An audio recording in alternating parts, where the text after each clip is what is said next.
খুব সুন্দর একটা পশ রেস্টুরেন্টে চলে গিয়েছিলাম। কি খেলাম সেটা জানতে হলে দেখতে হবে আমার ফুল ব্লগটা। তাহলে চলুন দেরি না করে শুরু করা যাক আজকের ভিডিও। হ্যালো গাইজ, আসসালামু আলাইকুম, welcome to my new video. ফার্স্টে আমরা ফ্রেন্ডরা মিলে চলে গেলাম ধানমন্ডিতে। এই জায়গাটা আই থিঙ্ক সবাই চিনে। একই বিল্ডিং এ অনেক রেস্টুরেন্ট রয়েছে। তার মধ্যে থেকে আমরা জেনের ঠিক পাশে নস রেস্টুরেন্টে চলে গিয়েছিলাম। ঢুকেই মনটা একদম ভালো হয়ে গেল।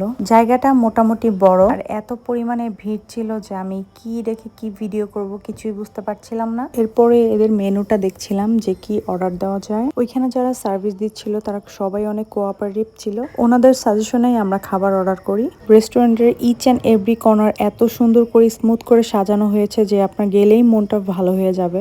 এদের সাইডে বেলকুনির মতো একটা জায়গা আছে, সেখানে গিয়েও আপনারা ছবি তুলতে পারবেন। আমার দুইটা ফ্রেন্ড এমন ভাবে মেনু কার্ড দেখছিল, তাদের দেখে মনে হচ্ছে কোনো এক্সামের কোশ্চেন পড়তেছে। খাবার অর্ডার দিয়ে আমরা চলে গেলাম কিছু ছবি তুলতে। প্রত্যেকটা ছবি এত স্মুথলি আসছিল, মনে হচ্ছিল আজকের দিনটাই ভালো। সবগুলো ছবি সুন্দর আসছিল দেখতে। এর মধ্যেই আমাদের খাবার চলে আসলো। ফার্স্টেই চলে আসলো টমিয়াম স্যুপ। এদের সার্ভিং প্লেটগুলো এত সুন্দর, আর স্যুপটার কথা কি বলবো, অসম্ভব মজা ছিল স্যুপটা। আমার ফ্রেন্ডরাও খাচ্ছিল, ওরা খেয়ে বলল অসম্ভব মজা হয়েছে। এরপরেই চলে আসলো আমার ফেভারিট সুশি। সুশি আমার ভীষণ পছন্দের, কিন্তু আমি একদমই রটা খাই না। যারা সুশি খেতে লাইক করেন তারা এখানে আসলে ডেফিনেটলি সুশিটা ট্রাই করবেন। এটা অনেক মজা ছিল খেতে। এর সাথে তারা এক্সট্রা সয়া সসও দিয়েছিল। খাবার আসার আগে শর্ট করে আমি আপনাদেরকে রেস্টুরেন্টটা ঘুরে দেখাচ্ছি।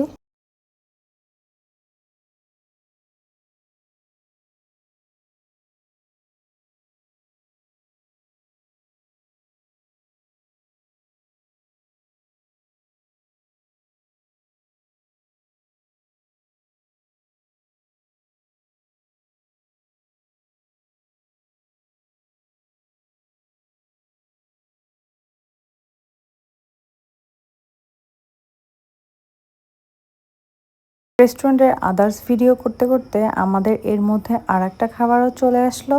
চিকেনের হানিকম দেওয়াতে চিকেনটা আরো ফ্লেভারফুল ছিল। সাথে চিংড়ি শুটকির একটা রাইস বলো এখানে ছিল। যারা শুটকির ফ্লেভার পছন্দ করেন বা শুটকি খেতে পছন্দ করেন তারা মাস্ট এটাও ট্রাই করবেন। নশ রেস্টুরেন্ট থেকে আমাদের এই দুটি খাবারই তারা সাজেস্ট করেছিল। ট্রাই করে দেখলাম বেশ ভালো। এরপর আমরা তাদের আউটসাইডটা একটু ভিজিট করি। কিছুক্ষণ খাওয়া দাওয়া করার পরে আবার আমরা ছবি তুলি। তার মধ্যে দিয়ে আমাদের চলে আসে ম্যাঙ্গো স্টিকি রাইস। এটা আমার কাছে এভারেজ লেগেছে, অতটা মজা লাগেনি। বাট এদের কোকোনাট আইসক্রিমটা অনেক মজা। আপনারা চাইলে তাদের ম্যাঙ্গো স্টিকি রাইসের বদলে কোকোনাট আইসক্রিমটাই জাস্ট ট্রাই করতে পারেন। খাওয়া শেষ করে আমি একটু আপনাদেরকে রেস্টুরেন্টটা আবার দেখিয়ে আজকের মতো এখানেই বিদায় নিচ্ছি। ভিডিওটি কেমন লাগলো অবশ্যই কমেন্ট করে জানাবেন। দেখা হবে নেক্সট কোনো ভিডিওতে। ততক্ষণ পর্যন্ত সবাই ভালো থাকবেন, সুস্থ থাকবেন।